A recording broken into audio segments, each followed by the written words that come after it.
Welcome to the latest installment of Ty Burr's WatchCast, an audio offshoot of the Substack newsletter Ty Burr's Watch List. Today, we're coming back from an extended break with the latest in our series of podcasts devoted to classics of the new millennium, conversations about those movies that have come out since the year 2000 and can legitimately or arguably be called great. To talk about the 2016 Jim Jarmusch film Paterson, please welcome my longtime friend and fellow film critic, Glenn Kenny. Glenn writes about film for the New York Times and RogerEbert.com and contributes supplements to the Criterion Collection, Indicator Films, and Arrow Video. He was a critic and editor at the late lamented Premiere magazine from 1996 to 2007, and he wrote for Entertainment Weekly during that magazine's glory days. Glenn's the author of the 2020 book Made Men, the story of Goodfellas, and the upcoming The World Is Yours, the story of Scarface, which will be published in May of 2024. He also knows more about the New York rock scene of the 70s, 80s, and 90s than most people I know, and I still owe him for getting me into that Feelies reunion concert at Maxwell's in 2008. Welcome, Glenn. Welcome. Hey, great to be here. It's been a while. We were talking before we got started recording, but I'm delighted to participate in this chat. It's as I mentioned to you when you presented these film choices, Paterson is something I'm particularly close to because I actually lived in the town of Paterson between 1978 and 1985, a long time ago. But and it's interesting the extent to which Jarmusch's film partakes in the reality of Paterson, but also builds a Paterson of poetic fantasy, for sure. So for people who haven't seen the movie, well, first of all, you should see the movie, like right away, like stop right now, pause this and go watch it and then come back. It is the story of a bus driver played by Adam Driver, the bus driver's named Paterson. He lives in Paterson, New Jersey, a town about which the poet William Carlos Williams wrote an epic poem in the post-World War II era. Paterson, the bus driver, is a poet as well. And the movie is an amble through a week in his life with his wife, Laura, played by the Iranian actress Golshifteh Farahani, and their bulldog, Marvin, played by Nellie. It is a plotless film in which a lot of things happen, and it's probably one of my personal favorite Jarmusch movies. So, Glenn, tell me more about your experience in Paterson. Were you there for school? What were you doing? I went to a state school, William Paterson College, now William Paterson University. I guess the most recent distinguished alumni of that school is the great jazz drummer and composer Tyshawn Sorey. And William Paterson College, now William Paterson University, had a long-term very great music program. Ray DeRoche's was one of the professors there, and he ran the percussion ensemble, which premiered Charles Warren's Percussion Symphony in 1978 when I was going to school there.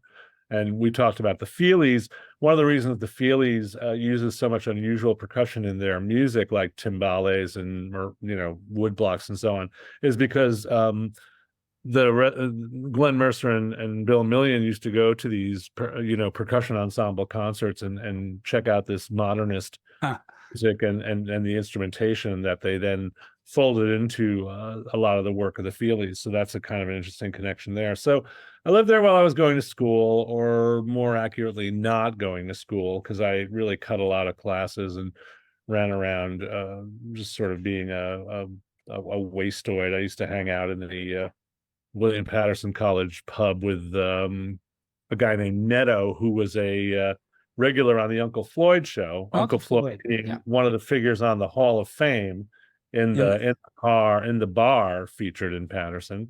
I remember once I actually got mugged at the Great Falls. I got punched in the nose by a coster who wanted some money from me. And then eventually I moved a little west, closer to Halden. But yeah, I stayed in Paterson on and off for about 8 years. And a lot of my movie, I was in my late teens, early 20s. So a lot of my movie going adventures, there was a kind of bombed out theater down the road from my apartment called the Plaza Theater, which used to run kung fu Mm-hmm. triple features during the day and horror triple features at night. And that's where I saw,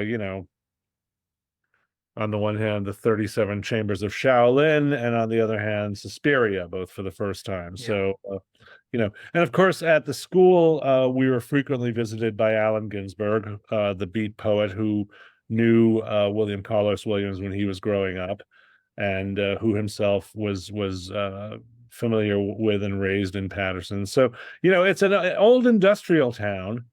But there's a lot of poetry in its history, and around the time I was living there, or after I had moved out, actually, but around the time I was living there, by the time the mid 80s came around, there was a project where they built artists housing in the old silk mills, which you see the back of, when Paterson, the bus driver, is walking to the bus depot. He walks behind some of those old silk mills, which were converted into artist housing. I'm not sure if that's still the case, that there's artist housing there. It's close to the falls.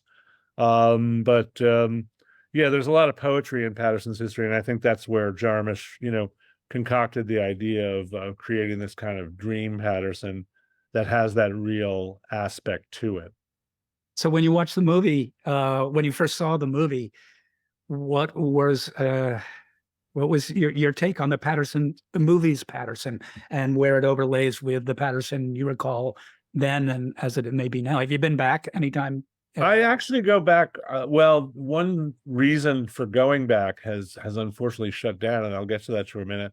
But I go back with relative frequency. I mean, for a couple of years, a friend of mine who graduated from the college, who I worked on the college paper with, and now I have lunch with once every couple of months, convinced me to get involved with a mentorship program at William Paterson College University. And I did that for a while, but I'm not doing it anymore. It didn't really work out. I mean, there wasn't any problems, but there was some sort of communication breakdown along the lines where, like, one person, the mentoring person would say, "Oh, there's someone at the school who wants to be a film critic. You should mentor them." And then I get in touch with them, and they don't want to be a film critic. They want to be someone on YouTube doing a Jesus and Mero style show. And I'm like, well, and that sort of thing happened once, twice, maybe even three times. So, and then I'd come out to Paterson and go to, like, the meet and greet dinner and this, that, and the other thing. The main reason I used to go to Paterson was to visit a grave of a friend who died in 1978, but also to go to this fantastic diner near the Paterson Falls called Libby's Lunch that had incredible Texas wieners. The Texas wiener was invented in New Jersey, weirdly enough. Okay. And I'm not sure how the ways that it's a Texas wiener are somewhat distinct from the idea of a chili dog, but we needn't go into that.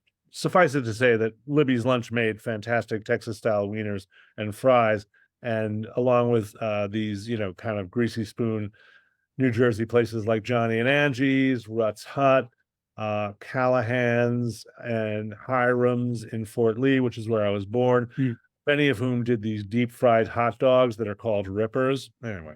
So Libby's Lunch had that, and it would always be great to go and see the majesty of the Paterson Falls and then go eat at Libby's Lunch. The one thing that I was brought down by in Paterson is that there's no Libby's Lunch in there. Because of the order. I mean, Paterson, the bus driver, lives a relatively orderly life and eats most of his meals at home, where his wife is doing this adventurous sort of cooking stuff. So, and he always brings a bag lunch to him on his for when he's doing his bus driving. So we don't, there's no occasion to go to Libby's Lunch, but I feel that Jarmusch really ought to have put in at least a brief tribute to that landmark. And now it's closed permanently, and the city is putting the lot where it sat up for auction. And that's one of my lottery projects is, I would buy the lot and have the guy who's trying to restart Callahan's take over Libby's Lunch. That's my scheme. I don't think it's going to happen, but that's why we dream. $1 in a dream. $1 in a dream. Yep. But the interesting thing, the Paterson in this film is a lot cleaner and more orderly than Paterson in real life ever has been, probably.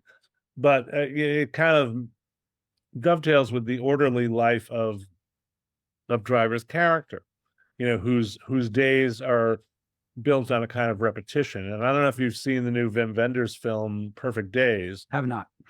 It's kind of got a similar vibe where this gentleman, an older gentleman who has a mysterious past, and he works cleaning these designer public toilets in Tokyo. And it's the scheme is not unlike that of Paterson, where it's just sort of like waking up every day and this, that, and the other. So in Paterson, the waking up every day is accompanied by not just getting ready for work, eating breakfast, looking at the bulldog, having Cheerios, but also looking at the box of Ohio blue tip matches. It's a very orderly lifestyle. And then, when he is able to take out his notebook and he writes in a very tidy looking script, which appears on the screen a lot of the times, he'll start his poems. And, it's part of the quotidian detail of the day. So what Jarmusch is talking about is an artist's life where art is just a kind of a normal function of existence. It's not quite the Flaubert thing where Flaubert says, well, an artist should be very orderly and bourgeois in his daily routine, the better to be wild and insane in his creative life. Because in Paterson's case, the creative work is about the daily routine. Right. The creative work is a celebration of the quotidian. And that's where, what he inherits to a certain extent from William Carlos Williams. Paterson is an epic poem, and it has a lot of hearts in it. And it's a long read. But the other stuff that William Carlos Williams is maybe even better known for than the poem Paterson itself are things like the famous Plums poem, which is read in the film, right? Which is read in the film, and as a form of a note saying, "I'm sorry, I ate the plums that you were saving in the fridge. They were so delicious." That's the kind of poetry that Paterson writes, right. And in a sense, equating the man and the town in Jarmusch's head, that's the kind of poetry that emerges from a place like Paterson. Right. The thing about this movie is that it's one of, as Jarmusch's career goes on, he makes more and more wish fulfillment films. Interesting. In what sense? Well, I feel like this is his vision of what his own life would be if he were a writer and not a filmmaker. And what was the vampire film? Only Lovers Left Alive.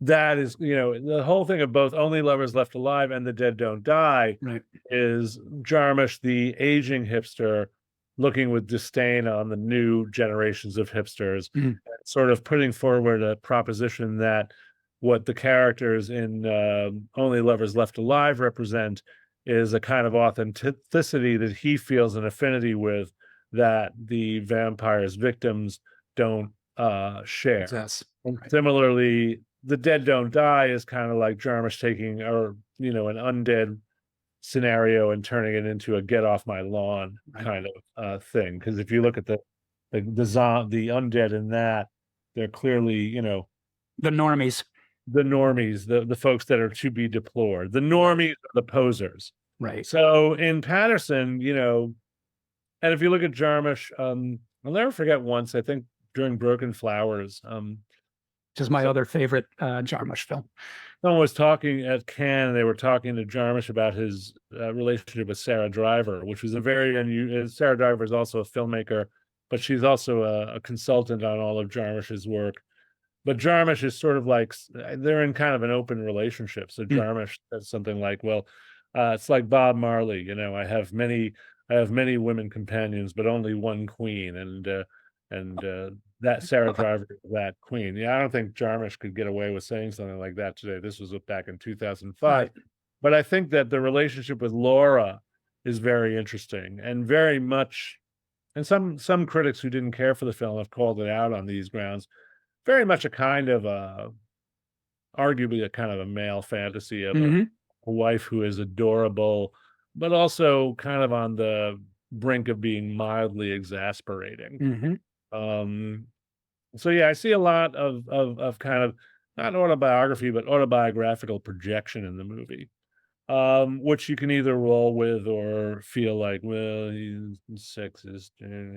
But I'm fine with it. Certainly Adam Driver, who's an incredible actor who has a magnificent range, and it's nice to see him play because he's a big guy, and often he's been asked to play big because of his physical presence. But here he plays not a meek person. No, not He's at all. definitely he's going the way he's going, and he's not going to be deterred from going that way. But he's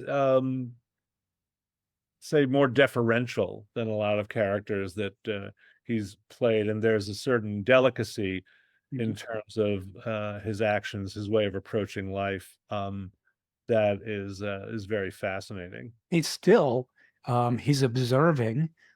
He's, if anything, he's the subject of the film, but he's also the sort of hub around which the film revolves. Mhm. I read some interview with him at the time the film was made, or when it was coming out, where um, Adam Driver said, "I wanted his character's life to be on autopilot, which allows him to drift in his art." And Yeah, so he's, going through the town. He's a bus driver. He's literally sitting above the streets. He's got this sort of perspective where he's sitting high up in a position which allows him to take in a different aspect of reality than the people on this bus or the people on the street. And he also, every day we hear a snippet of a conversation from the people behind him on the bus, and he's listening and he's taking it in. yeah. And that's where a lot of the film's comedy comes from, but also some very moving bits as well. Yeah. And also Jarmusch in jokes like the kids from Moonlight Kingdom, show up Right, as students. Moonrise Kingdom. Yeah, Moonrise Kingdom, yeah. those are lovely. That's a lovely little thing where they're talking about the Italian anarchist Gaetano Bresci. Yep. How do you say his name again? It's like Gaetano. It's Gaetano Bresci. Gaetano Bresci. Yeah, he co-founded this anarchist newspaper here in Paterson, but it was in Italian, called La Questione Sociale.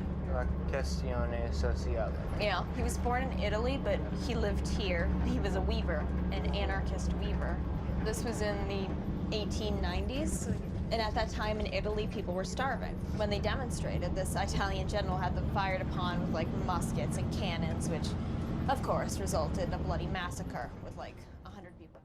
And yeah, that's Kara Hayward and my friend Jared Gilman, who was Oh. a student in my language of film class at NYU a couple of years ago. Oh yeah, how's he And doing? he's quite well. I think he's living in LA now, and he's got a girlfriend, but that he's really taken with. We follow each other on social media. Mhm. So, but he was a great student and a really delightful guy, and yeah, I just really I got I mean, obviously I saw him in the film before he was my student. Actually, and I didn't quite recognize him when he studied with me because he grew up a little more. Mhm. And but I would every week I would see him and be like, "Hmm, that's interesting. That kid looks familiar." And then eventually I put it together. It's like, "Oh, you're that guy." And it was interesting because at the same class, I had another friend, one of my friend, the critic Kent Jones's sons, Uh-huh. was in the same class, and it was like, "Hey, your dad interviewed my director at Lincoln Center recently." Da da da da da. So Yeah. that was kind of neat. And weirdly enough, we were using a textbook that had a still from David Bordwell's Film Art Volume edition, 11th edition, which had a still from Moonrise Kingdom on the cover, not of Jared, but of Kara Hayward. But nevertheless, there you go. So Yeah. yeah, Jared's a good egg, and he had fun doing that picture with Jarmusch, and it's nice. Jarmusch's little salute to Wes Anderson, a rather more ornate and baroque filmmaker Mhm. than Jarmusch is. But the thing about Jim is he knows what he likes. Yep. Yep. And he puts what he likes in his film, whether you recognize it or not. And I'm thinking of these little cameos that stud the film. There's a bit where Adam Driver's walking down the street at night and he passes a laundromat, and Method Man is there working out a rap about Paul Lawrence Dunbar, Yeah, the that's poet. amazing. It's this great little scene, and it isn't, it isn't explained to us either who Method Man is or who Paul Lawrence Dunbar is. It is, and I guess that's part of Jarmusch's just sort of inner, intrinsic genetic hypnosis that he'll just put it out there. It's what he likes, and you pick it up or you don't. Right. It's very interesting, and all the business with the wall of fame and the bar. Mm-hmm. Talking about Uncle Floyd. A lot of people don't know Uncle Floyd was on a UHF station UHF in the 80s. A very unusual and exciting kind of comedy show. They pretended it was a kid's show. It was sort of a kid show.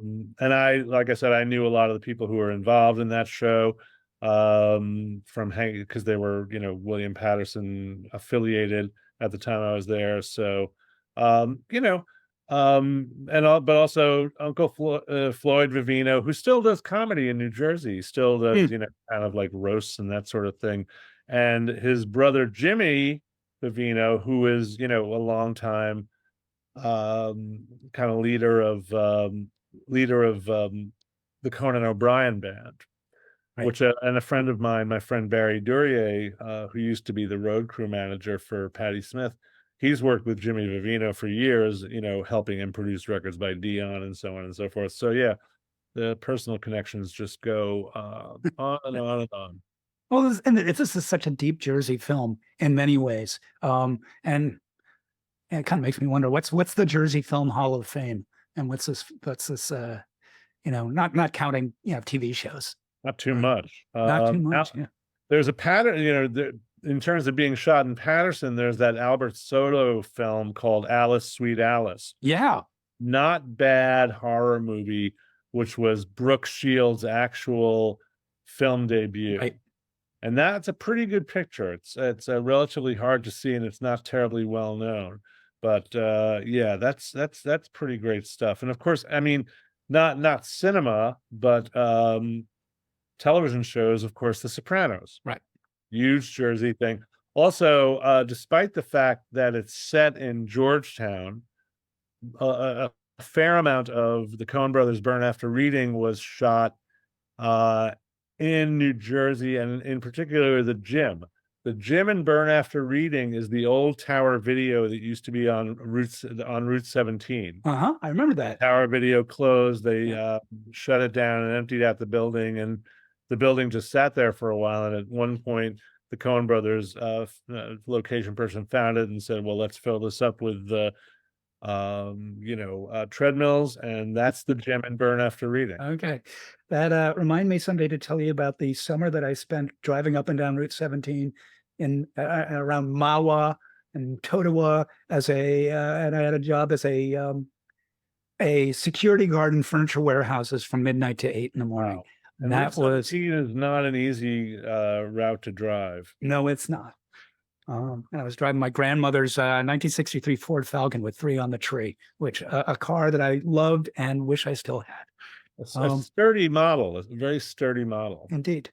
Aside from the bus, there's not much driving in Paterson. He's driving the bus. At one point, it breaks down, and he's flummoxed by its breakdown, but he doesn't lose his composure, which is very much like the character. Right. And that's like the dramatic high point of the film. I mean, that's like the only time something actually happens. Yes, they're very quick cuts to the odometer and is the just dying. Oh, right. No, here we go. But that's which is kind of funny. Nobody gets too mad about it. Right. Which is fine. Very good. Yeah, it's funny. I was reading user reviews. I sometimes, will go just down the rabbit hole of seeing what regular people, not critics, think of a movie, especially one that is to the multiplex mindset as non-commercial and audience unfriendly, which I completely disagree with. As this, it's a movie that moves at a leisurely pace in which nothing seems to happen except this guy's life. Plenty happens. If you go on Amazon or you go in, in other places where you will see people, handful of people just like it's boring, nothing happens, hated this movie. But a lot of people sort of, got on its wavelength, understood where it was coming from. felt it. I forgot where I was going with this. Let's rewind a bit. How did this start out? You There was went a down point I was going to make. user reviews. Uh, um, You're a braver man than I. I find them interesting when people come up against something that's difficult. How do they respond? Right. And that can be an entertaining read, both, when they're negative about it and when they're positive about it. And I know what I was going to say, just sort of going back to the idea of, the central relationship between Paterson and his wife, Laura, it being a sort of male fantasy, but it also being just a lovely fantasy of a marriage that is extremely happy.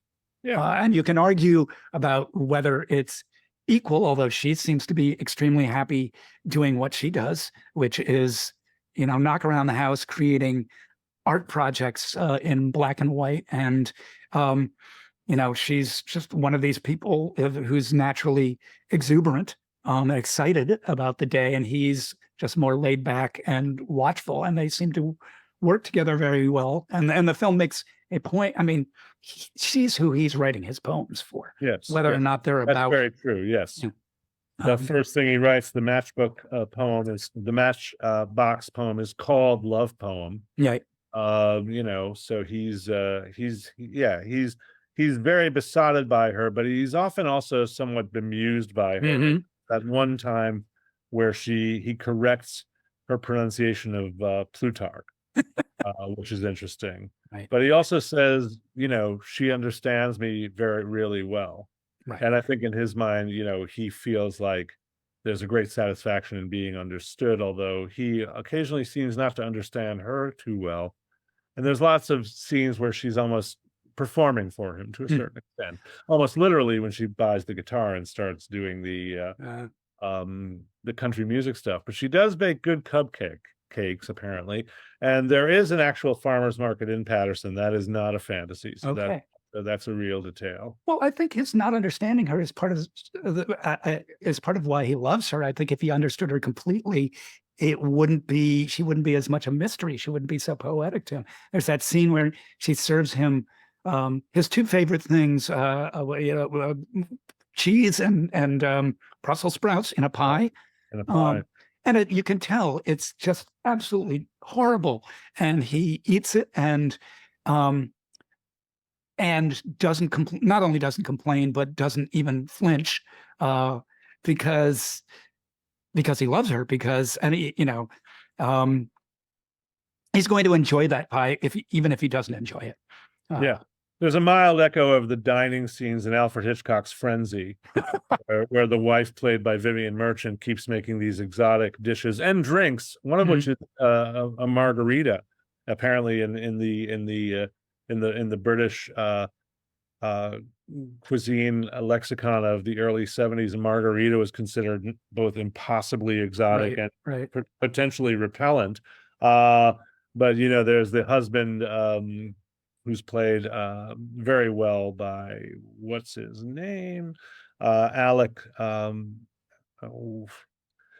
yeah, he's sort of and Vivian Merchant at the time was Harold Pinter's wife, and she does this very, I wouldn't call it ditzy, but very very enthusiastic kind of nouveau chef, and Alec McCowan.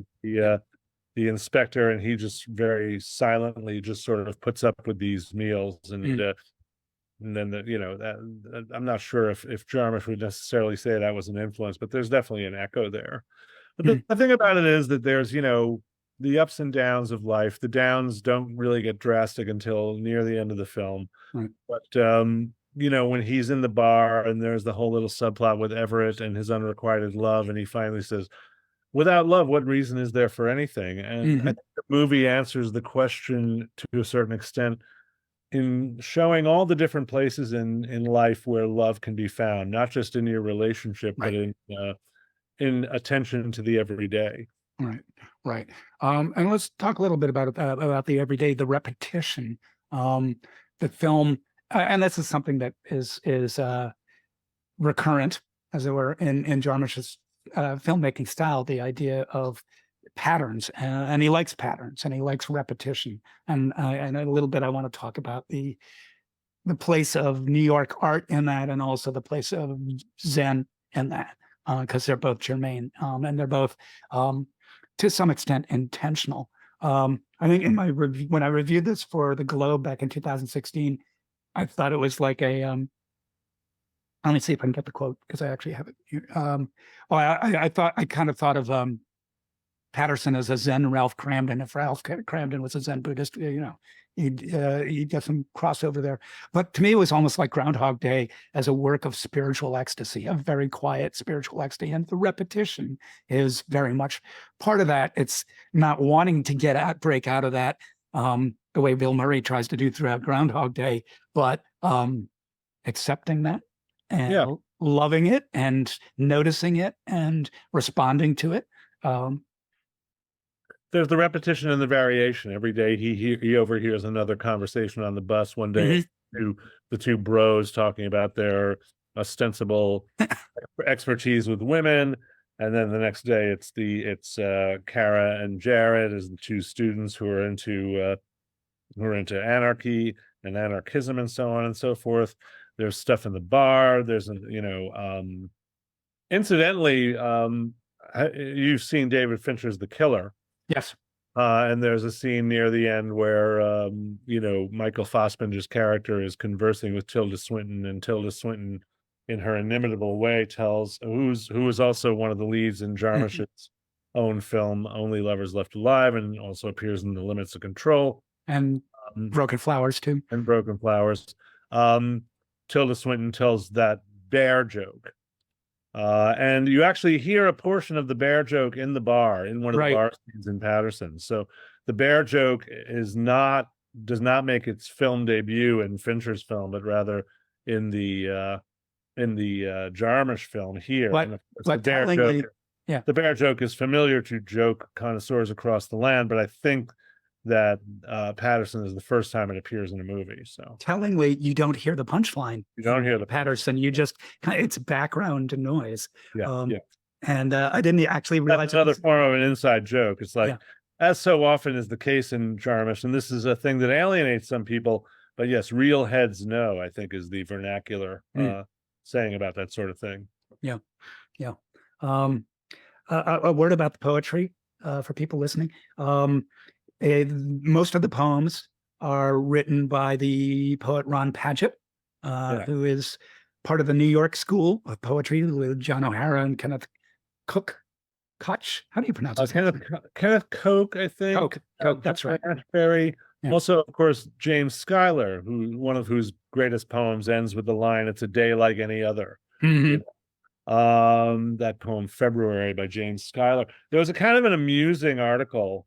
Not amusing, but it's in an online literary magazine where a writer, who I won't try to embarrass by naming him, talks about how the poetry that Paterson writes is bad, and the fact that Ron Padgett wrote it is embarrassing for Ron Padgett, and what is the meaning of making a movie about a bad poet? And I'm like, and this is always kind of the gambit, the weird gambit you get when you invent fictional poets. I mean, they're still debating now, whether John Shade in Pale Fire is supposed to be a good poet or a bad poet. Right. It's like, whether you like the poetry or not is kind of your problem or your issue, but Nabokov, I don't think, would expend such a huge amount of effort to create a bad poet. Nor, for that matter, do I think Jarmusch would commission Ron Padgett to write bad poetry. And the fellow who wrote this article said, well, the thing about William Carlos Williams, the poetry that's like that of William Carlos Williams is very easy to write. And I'm like, whoa. But actually, is it? Because it feels that way, but first of all, that's like my child can paint Picasso. Yeah, you had to have the nerve to write it and put it out there in the first place, because you're kind of being the originator of that certain kind of style. A, and B, is it really that easy to write? The thing about the New York school is that it's very varied, and you have of a caliber like John Ashbery, who's almost to some very indecipherable, and is kind of working at a level of difficulty, especially with prose poems, that's dizzying. And then you have people like James Schuyler or Ron Padgett or William Carlos Williams or Kenneth Koch, who are working at a level that seems relatively easy or maybe accessible or what have you. But it's not. There's no point in making a film about a bad poet unless you're making a satire, which this is not. And those movies exist. And the thing is, there's you see on Paterson's bookshelf a fair amount of poetry, and the poetry ranges from Ginsberg's Howl, of course, to Kenneth Koch's Great Atlantic Railway, to Padgett's Alone and Not Alone, Wallace Stevens. There's Frank O'Hara's lunch poems. There's Ashbery's collected poems. Then again, Sun Ra's poetry. The weird beat poet Royston Ellis is there. There's a few definite kind of Jarmusch favorites like Nick Tosh's Save the Last Dance, and then Miriam Lena's I Fought the Law, The Life and Strange Death of Bobby Fuller. There's a couple of books by my friend David Foster Wallace, including one that I actually figure in. And of course, there's Edgar Allan Poe. And all these make sense in the context of Paterson's own poetry, to be sure. Right. So, and talk about how, well, I don't like this poetry, therefore it's bad. Why did he make this movie? Struck me as kind of a self-defeating argument. I have to say that and in my original review, I say I wish the poems to me are not great poems, but I also recognize that that's me. There are poets who I really, really like, and there's kinds of poetry I really like. I actually have a rather large collection myself, and the poems here did not transport me the way I think the movie wanted them to. At the same time, I absolutely recognize that that's more of a me problem than it is with the movie. That because the way poetry hits you is so personal, is so. I think they're distinct. I think they're meant to be just examples of transformation. Just I'm not sure that Padgett was swinging for the fences for this guy. True. Also wanted to show how you will take what we've been talking about, quotidian or everyday experience, and make art out of it. How it transforms. You get to see process in a way that you don't always see process. Right. What he puts on the screen, you see the words appear on the screen. You hear him rewrite and retry different phrases. Yep. And that's what's interesting. And that, I think, is a way in which Jarmusch is again making a statement that's very personal. He wants to explore the ways of making art.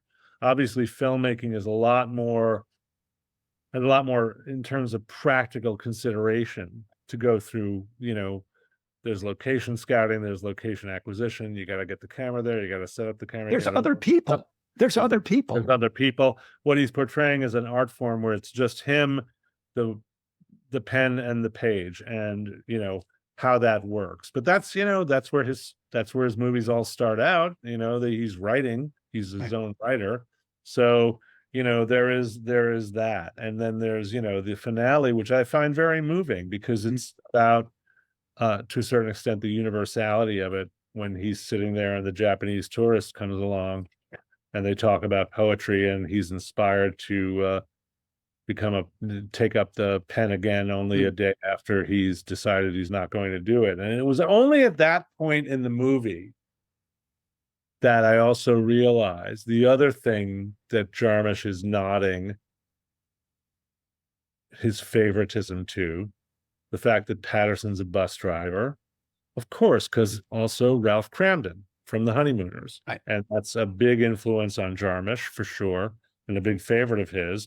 Obviously, this character is absolutely the inversion of the bluster Ralph Cramden, but the world's most famous fictional bus driver is arguably Ralph Cramden. So Right. you have to put Paterson in that tradition. Right. That's why I felt like he's a Zen Ralph Cramden. Right, exactly. Which let's explore that a little bit. His connection with Buddhism, which is a personal interest of mine, whether you know that or not. But and I've always been curious. I knew that Jarmusch had some relationship with Buddhism and Zen, but so I kind of did a little deep dive yesterday when I was saying, preparing for this. And it seems like he kind of caroms off it. He's not a he won't commit to saying, yeah, I'm a Zen Buddhist, but he does. So here's a quote from a review around the time of Only Lovers Left Alive. He says, I am a kind of pseudo-Buddhist. I do Tai Chi, read a lot of Buddhism, and for me, harmony has something to do with the idea that all things are one thing and in essence are harmonious. It's a portrait of a very, now he's speaking about the film, and it could be speaking about Paterson as well. It's a portrait of a very tender love of people who accept each other for who they are. Only Lovers Left Alive was very much the same. The pure form of love is letting people be who they are. It's a Buddhist thing to be accepting.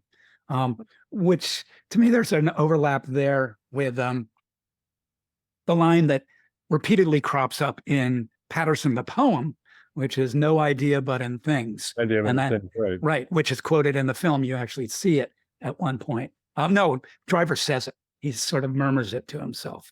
I mean, it's the film is an embodiment of Jarmusch's credos, which he approaches, just as he plays things close to the vest in terms of revealing too much of himself in interviews. He's also someone who's, I think, is in his own inclination, kind of privately a kind of anarchist, but a peaceful anarchist. So, when he demurs from calling himself a Buddhist, it's probably due to his own modesty to a certain extent, because he probably doesn't feel like he's terribly disciplined in his practice of it, which would enable him to fully claim it. So that's why they call it a practice, because you never get it right. Yeah. But I also, it's sort of the height of arrogance to say, in a certain sense, to say, yeah, I'm a Buddhist. So I can totally understand him saying I'm kind of a pseudo-Buddhist and letting that ride the way that it rides. To me, Broken Flowers is absolutely a Zen film, especially in the end. And that film has Bill Murray trying to find who is the mother of his child that he has not met, and going through all the women that he's met in his life. And at the end, spoiler alert, he is confronted with multiple possibilities of who that son might be. And that's a film that drives some people absolutely crazy. One of the funniest things that or one of the weirdest things that ever happened to me when I was at the Globe was in my review of that film, within a larger context, I said it's very, very funny in a very, very deadpan way. Well, of course, the distributor put that quote on the DVD box. Very, very funny. Ty Burr, Boston Globe. So a couple of months after it comes out, I get a call from the most angry Boston woman with a full-on Boston accent, just that she and her husband rented Broken Flowers because I said on the cover that it was very, very funny. And of course, it's a Jim Jarmusch movie, and it's a Zen comedy, but it is not a, it's not a Adam Sandler comedy. And they were furious. They just wanted to rip my heart out. And again, I'm fascinated by that confrontation of people who are very much locked into, here's what a movie should be, when something comes along like this to throw a monkey wrench into their gears. And sometimes they respond to it, and sometimes they just say it's boring. In this case, this woman just exploded. I could hear her husband in the background just say, fuck him. Get his ass. Yeah. You better not. If we ever find you in Quincy, you're dead. Yeah, pretty much. That's not good. It was a response. It is a response, but funny is as funny does. And there's probably a lot of people who don't think Kaurismäki's pictures are terribly funny either, but it's just one of those things. Like Kaurismäki, I used to say about Kaurismäki that he really puts the dead in deadpan. Jarmusch is in that tradition. He's not a raucous guy. He's not a raucous guy in the way he presents himself, and he's not. It's interesting that he's had a couple of films with Roberto Benigni, with whom he's very good friends, but is so kind of broad and expansive in his stylings. But when Jarmusch does use Benigni, he kind of places him in such a way that it's just a little bit off from what's in Jarmusch's frame, and it's almost kind of commenting on it. Right, there's a little ironic parenthesis around it. Yeah, you don't have too many performances in Paterson that are that outsized. Everybody's pretty tamped down. The wife of the bartender. Yeah, I was just thinking about Johnny May. Yeah. And of course, Method Man himself, who's very Method Man. Right. Very cool dude in general. That's an interesting scene because they're talking about the creative process with a great deal of mutual respect and admiration. And if you've ever met Method Man, he's a lovely guy. Yeah. Who basically is that person. Hey Pugsley, what are you looking at? I'm guessing this is your human ball and chain, right, Pimpin'? Yeah. Sorry, I didn't mean to eavesdrop, but I think it's something really interesting that you're working on. Well, I'm still working on it, I'm trying to figure out how to spit it out. But thanks, I really appreciate that. Your laboratory? Wherever it hits me is where it's gonna be. Well, good luck. Thank you. Yeah, thank you. Appreciate you. Later, Pimpin'. All right. Yeah, it is a lovely thing because it's two artists meeting, and Adam Driver's character Paterson doesn't say I'm a poet, but it doesn't matter. They're doing shop talk, which is a nice little moment. Very cool. Let's talk about the dog and about the use of the dog. Now, I mean, I don't see too much animal stuff in Jarmusch's other films, but here we definitely have the animal as a force of malevolence. Not overtly so. No, it's the Zen prankster, the mailbox. He doesn't bite, but he is. You'll see there's a bit in the movie where he comes home from work and he straightens out the mailbox, which is a tilted. Every day he comes home. Late in the film, you see that it's Marvin who just goes outside and nudges the mailbox with his nose and makes it tilt, and then eats the notebook. He eats the document, so to speak. He's chaos. Marvin is chaos. In the film. So he is chaos, and it's bulldogs are a very specialized breed. You're not going to find a mutt or an ordinary dog in a Jarmusch movie. Yeah, it's interesting here that he represents chaos, whereas again, Kaurismäki, who's Jarmusch's great friend, and in some sense, there's a lot of mutual inspiration going on between those two filmmakers. But in Kaurismäki's film, the dog is always a force for good. And beautiful and lovely, and the source of all that is wonderful in life. So Marvin. Possibly named after Lee Marvin. You may remember the film Straight to Hell, in which Jarmusch appears.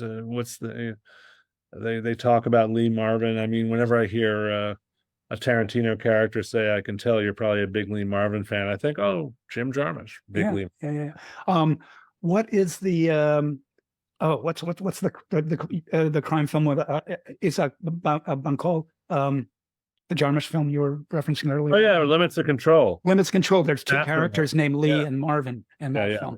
Right. So that's definitely. And generally speaking, I am really averse. Like my knee jerks past my head when movies you go to the dog close up for a reaction. To me, it's like a fart joke. Unless it's an Ozu fart joke, he can pull those off. I'm revealing my film snobbishness here, but it's an unusual dog. It is an unusual dog, and he walks up to the line sometimes of the cute dog close up, but it works because the dog actually has a place and a function within the narrative. He growls. He's always he's cute, reacting off screen. He's displeased with things. He's a relatively rich character as these things go. Right. And played by Nellie, who apparently passed away shortly after the film was made, and the film is dedicated to her. Yeah, remarkable dog. Um, and a dog that I should say won the Palm Dog at the Cannes Film Festival. There you go. Yeah, so that's quality. I'm trying to think if there are any other things that we want to. Well, the Island of Lost Souls, that's Oh yeah, part of the fantasy, the movie theater in Paterson that shows vintage scary movies on Saturday night. That's not a real thing at all. No. Would that it were so. But again, this is part of Jarmusch's projected fantasy life, just the way that Limits of Control, is in a sense a projection of a fantasy life, and it's revealed that that's exactly what it is all throughout the movie. But it's this Isaac de Bancoul, the coolest man alive, playing the coolest assassin alive, who has Paz Vega show up completely nude except for eyeglasses in hotel rooms at random times. The thing about Jarmusch is that he is very unabashed about projecting these different fantasy lives on his characters. But I think Paterson is one of the most benevolent and soulful of those projections, which is why it's a particularly great film, one of the best of his later years. Well, yeah, and actually one of the interesting things about, you mentioned benevolence, about looking at these Amazon reviews is how people responded to it, to its kindness, to its benevolence, to its calm, to its here's a useful quote from Jarmusch around the time when he was promoting this movie, saying we were trying to make a film that was intentionally slight, without drama, conflict, or action. It was kind of an antidote to victimized females and action and violence and drama and everyone's personal conflict with each other and their lovers. So, and this is what we expect when we go to see a movie. And in fact, one of the funny recurring themes in the Amazon reviews, and again, I read these for entertainment, is that I watched this movie in a state of suspense, waiting for something to go wrong. Because I like these people so much, I was waiting for something horrible to happen, and it didn't. And that threw me. And some, literally, like 10 plus people said the same thing, and a number of them went back and watched it again, pleased to have that tension removed. Yeah. It's a restorative film. And again, I'm saying to people who are listening to this or watching this, if you haven't seen it, especially at a tense, horrible time in the world, in which it rarely is not, but especially is now, this is a movie that can restore your faith in things, and in ideas and things and people. And just quickly, a shout out to Gulshifta Farahani, who is absolutely one of the loveliest creatures to ever grace a film, but is also such a presence here. And I think she completely gets what this character is about and rescues her from male fantasy and makes her a powerful figure, very powerful figure. What else has she done? What else has she done recently? That's one thing I didn't research. Not a ton of stuff recently. She's done some TV. I was looking at it the other night. I will tell you. I mean, she was, what's the film that she really kind of became famous for back in the early 2000s? She was in a Pirates of the Caribbean movie. I mean, right. She's been around, and I'd like to see more of her. Yes, exactly.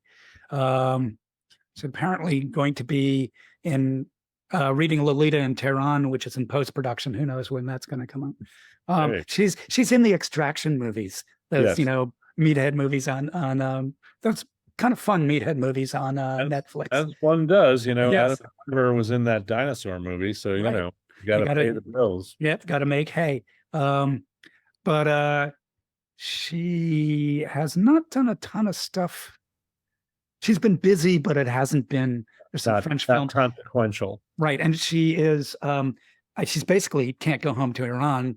Because she was, what was that movie that kind of she starred in? It was a big Hollywood movie, Body of Lies. Yeah, Body of Lies. That was not looked on favorably by the Iranian government, by the mullahs.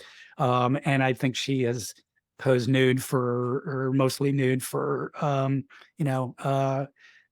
photo shoots and what have you. She is persona non grata, so she is living in Paris, and so I think doing some French work as well. But she should be. This is one of these people who should be in major motion pictures, and we should see more of her. In the way that I'm very pleased, because I was thinking a lot about Hayam Abbas, the Palestinian actress who I did a column earlier this week on Palestinian movies, and everybody knows her now from Succession as Marsha Roy.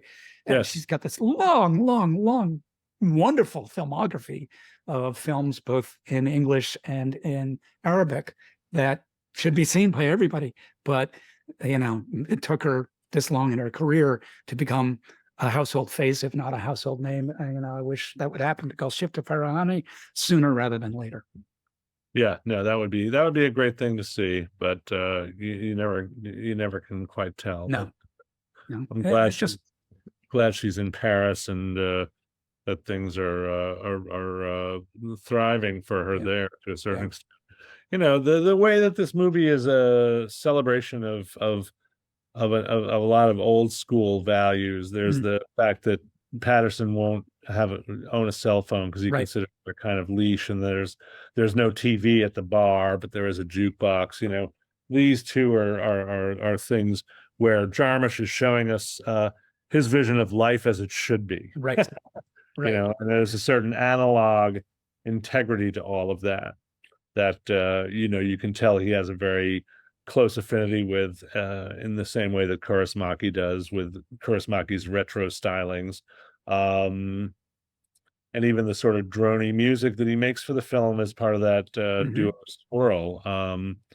It's all the thing about it is with Jarmusch is it's all of a piece. And there aren't, a huge number of filmmakers about whom you can say that and be right. So, that's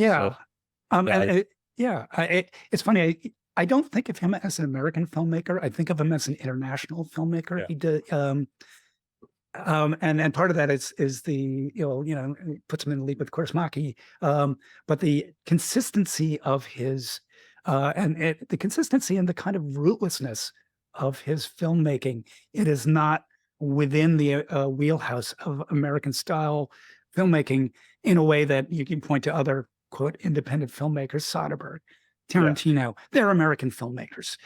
Jarmusch is somewhere offshore, between Europe and here. And Night on Earth, his anthology film, which he made all over the world. Right. He is a citizen of the world, and many of its movies take place in either both America and other countries, or in some sort of liminal space that we call Jarmusch land. And at the same time, a citizen of the Lower East Side, for sure. Yeah, very much so. But in the way that, if you're a New Yorker of our generation or my generation, you spend the 80s and living in the Village or the Upper West Side or wherever, and then you move out to Brooklyn to spawn, and then you have your second kid and you move to what's that town in Jersey that everybody in Park Slope moved to? Montclair, thank you. I know it well. I knew Montclair before it became Montclair. Right, and now it's a little yuppie outpost of Brooklyn. Very much. So I don't think Jarmusch, as the Lower East Side guy that he is from ever, would ever move to Montclair. But I think he invented his New Jersey town in Paterson, the place that he would go to. That's where he would go. And Paterson, honestly, is not that far from Montclair. Right. But it's, in a way, it's almost like a world away. Yeah. It's like whatchamacallit, Twisted Sister, They were talking about we were in Long Island and we were like 10 miles from CBGB, but we might as well have been a continent away. Right. Well, Jarmusch is an Akron guy, and I always think of him in league with the psychotronic film guy Michael Weldon. I'm not sure if he knows Michael. I think their paths have crossed, but I think they must have. They're I don't think they were super tight. Interestingly enough, even though Jarmusch's own taste in music is relatively more minimal than this, I would often see him when the band Tin Yui would do reunion shows at places like Tonic. He'd show up pretty regularly for that. And they were an Akron band, right? We're an Akron band who are much more art rock prog. Right. They famously did a cover of a cover of Robert Wyatt's version of "I'm a Believer" on Right. the first album, and their music is very, very art rock, very Canterbury inflected, which you don't associate that kind of busyness with Jim's work, but he's a fan and a follower, so Right. I could see him when they used to play. Well, there's this nexus of Ohio, Akron influences that I think, includes Perubu, includes, Psychotronic Video, which influenced Kim's Video, which includes that whole downtown New York scene of Nick Zedd, the filmmakers, just and influenced Tarantino. Jarvis has a lot of tendrils. That's for sure. All right. Well, I think that's all we have time for today. We've got an hour. We're 30 seconds from an hour, and all right. Well, I'll stretch it out. No, we've lived up to our professional reputations as being concise and cogent within a prescribed time limit. So I couldn't be happier, and it's always a pleasure to speak to you. Likewise. I hope that we get to do this in real space and real time at some point soon. Right, great. You bet. So in upcoming weeks, keep an ear out for new episodes of the WatchCast featuring critics Hunter Harris and Ann Hornaday and actor documentarian Alex Winter, better known as Bill.